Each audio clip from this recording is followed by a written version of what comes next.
told you that your mum's constant fatigue or your dad getting short of breath after climbing stairs isn't just old age?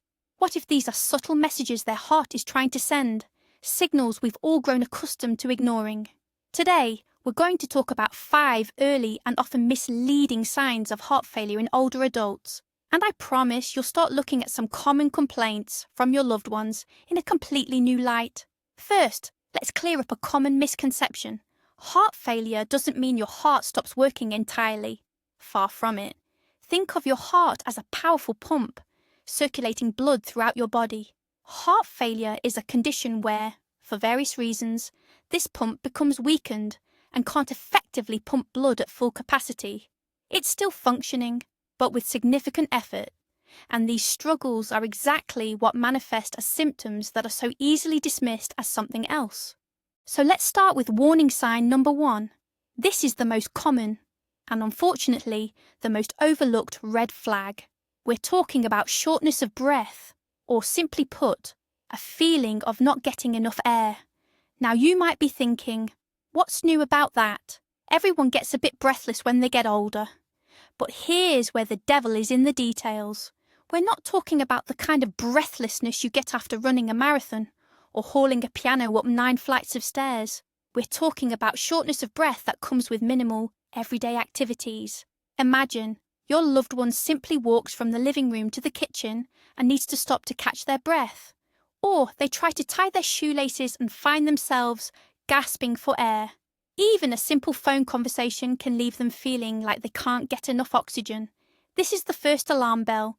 Routine tasks suddenly require immense effort, but there's an even clearer and more specific marker. That's shortness of breath that appears or worsens when lying down. Someone lies down to sleep, and after a while wakes up with a choking sensation, needing to sit upright immediately. It feels as if a heavy weight has been placed on their chest, preventing them from taking a full breath. And do you know how the body tries to combat this? Quite cleverly. Instinctively, the person starts piling more and more pillows under their head. First one, then 2, and then you notice your mother or grandmother is practically sleeping upright, surrounded by a mountain of pillows. This isn't just about finding a comfortable position. It's the body's desperate attempt to make breathing easier. In an upright position, the heart has an easier time working, and excess fluid in the lungs drains downwards due to gravity. So, if you notice your loved one avoiding lying flat, if they fall asleep in an armchair, or build a pyramid of pillows on their bed, it's not a whim. This is a huge, undeniable red flag. It's one of the most classic signs of fluid buildup in the lungs due to a weakened heart. Remember this image: someone sleeping almost upright. This is a very serious cause for concern. Let's move on to the second sign, one that, unlike shortness of breath, you can not only feel but also see with the naked eye. This is swelling, or edema.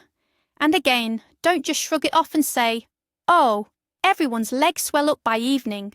We're talking about something different here. So, what exactly is swelling when it's related to heart failure?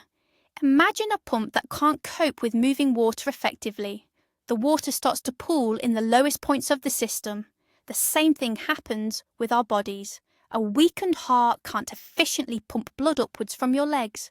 Gravity causes excess fluid from your blood vessels to leak into the surrounding tissues, where it then accumulates. And where do we first notice this? That's right, in the lowest parts of your body, your ankles, feet, and lower legs. You might start noticing that your usual shoes feel tight by evening, almost as if they've shrunk a size. Sock elastic leaves deep, persistent indentations on your skin. Your legs feel heavy, full, or even strange, as if they don't quite belong to you. But there's a very simple and clear way to check if this swelling is related to fluid retention. It's called the pitting edema test. Try this right now if you have any suspicions. Gently but firmly press your thumb onto the skin over a bone in your lower leg, like your shin. Hold it for just 3 to 5 seconds, then release. Now take a look. If a clear, pale indentation remains on that spot, and it takes a very long time to disappear, that is a very, very concerning symptom. It's a direct indicator that a lot of excess fluid has accumulated in your tissues and your circulatory system isn't coping. And please don't dismiss this as just due to hot weather, prolonged standing or walking, or varicose veins. Yes, these conditions can also cause swelling. However, with heart failure, the swelling is typically symmetrical, meaning it appears in both legs and doesn't fully resolve even after a night's rest. Your legs might reduce in size slightly, but the feeling of puffiness or a doughy texture in the tissues remains. So, if your shoes are feeling tight and pressing, your skin leaves indentations, pay closer attention. This isn't just tired legs. This is your body signaling a serious systemic issue. Now let's move on to the third symptom. And this one might just be the most insidious of them all. Its disguise is almost perfect, cleverly masked as just old age. We're talking about a sudden, all-consuming weakness and rapid fatigue. What exactly do I mean by that? This isn't that satisfying fatigue you feel after a day of hard work in the garden. This is a state where energy simply drains away, often with no clear explanation, when everyday tasks that used to be effortless suddenly feel like an insurmountable challenge.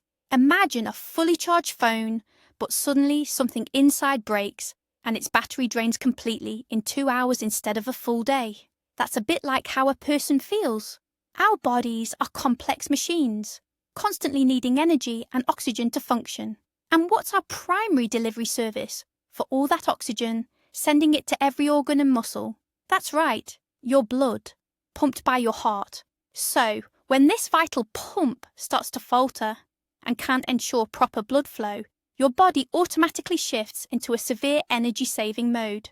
Your most crucial organs, your brain and your heart itself, always get their share of oxygen first, but the muscles in your arms, legs, and essentially the rest of your body only receive what's left over. The result? A pervasive, draining weakness.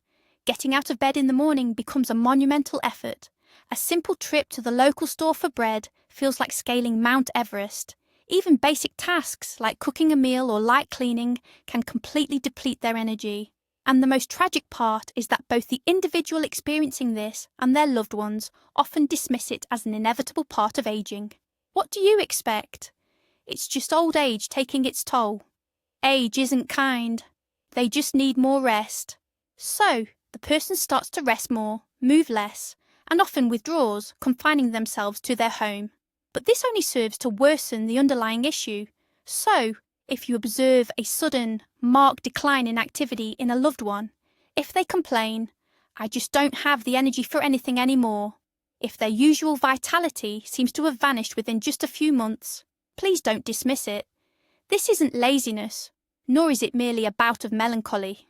Instead, it could be your body's urgent cry for help, an indication that it's critically short on the fuel it needs for daily life, often due to a weakening heart. The fourth symptom on our list often confuses even doctors themselves, let alone the general public. It's easily mistaken for a common cold, bronchitis, or allergies. This symptom is a persistent, dry, or wet cough, often accompanied by wheezing or crackles in the chest. You're probably thinking, wait, what does the heart have to do with this? Coughs are about the lungs. And you're absolutely right. The problem does indeed originate in the lungs, but its root cause lies specifically in the heart. Let me explain the mechanics behind this. It's crucial to understand. As we've discussed, when the heart isn't functioning efficiently, it struggles to pump out all the blood it receives from the lungs. Imagine a traffic jam. Cars pile up and movement slows down. The same thing happens in the pulmonary circulation, the system that connects the heart and lungs. Blood starts to pool in the lungs' blood vessels. Because of this increased pressure, the fluid component of the blood begins to seep, or sweat, through the vessel walls directly into the lung tissue, specifically into the alveoli, which are responsible for breathing. And what do our lungs do when something foreign enters them? In this case, fluid. They try to get rid of it using the only method available to them, coughing. This is how the so-called cardiac cough develops. It has several distinguishing characteristics. First, it's often dry, persistent, and distressing, without clear signs of a cold like fever or a runny nose. Second, much like shortness of breath, it tends to manifest strongly at night or when lying down.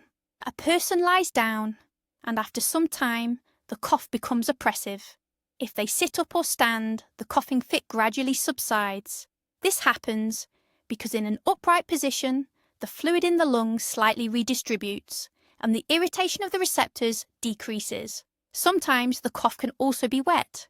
In particularly severe cases, frothy sputum may even be expelled, sometimes with a pinkish tint due to traces of blood. Medically, this is referred to as cardiac asthma. This is a very serious symptom requiring immediate medical attention.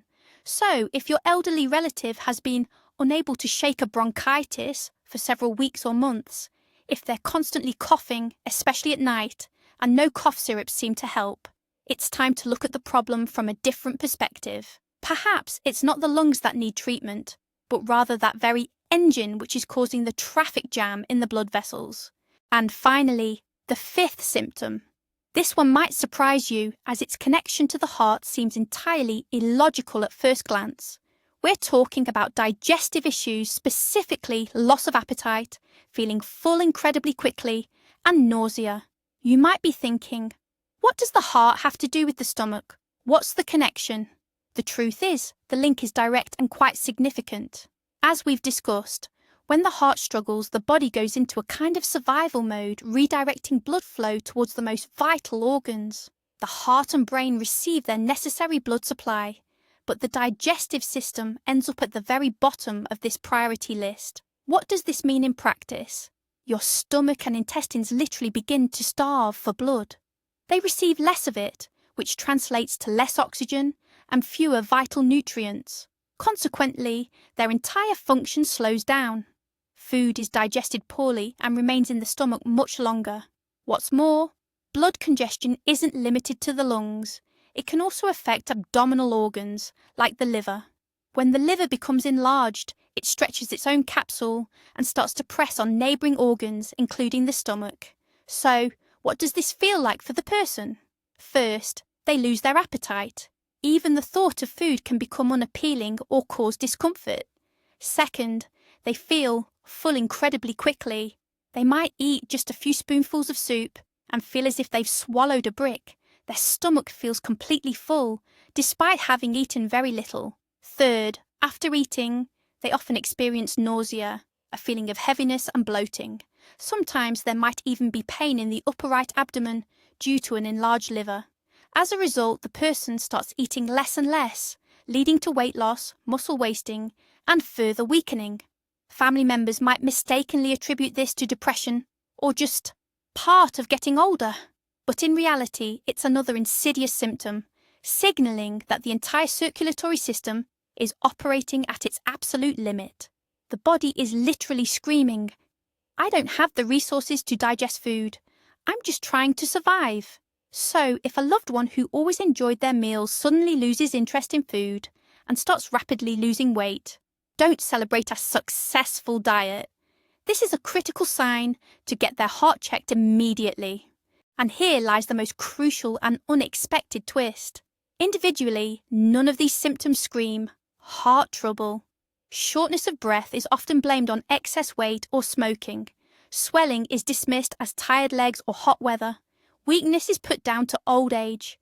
A persistent cough is seen as just another cold. And loss of appetite? That's just stress. The insidious nature of heart failure lies in how it pieces together a serious condition from seemingly ordinary symptoms. And the scariest part is that precious time is lost. The importance of this cannot be overstated. Early diagnosis isn't just a buzzword. It's the chance to halt the disease's progression, find the right treatment, and give someone years of active, fulfilling life. Modern medicine allows us to effectively manage this condition, but it's powerless if people don't seek help, simply believing their symptoms are normal for their age. Understanding that just old age isn't a diagnosis, but rather a collection of specific medical problems. That's what truly changes the game. So to recap, shortness of breath at rest, swollen legs, sudden weakness, an unexplained cough, and loss of appetite. These are not simply signs of aging. These are 5 compelling reasons to show concern and urge a loved one to see a doctor. Thank you for watching this important video all the way through. If you found this information helpful, please give us a like and subscribe to our channel so you don't miss out on other vital topics. Now, a question for you. Have you or your loved ones experienced symptoms you initially dismissed as something minor, only to discover a more serious underlying cause? Share your story in the comments below. Your experience might just help someone else recognize these warning signs in time.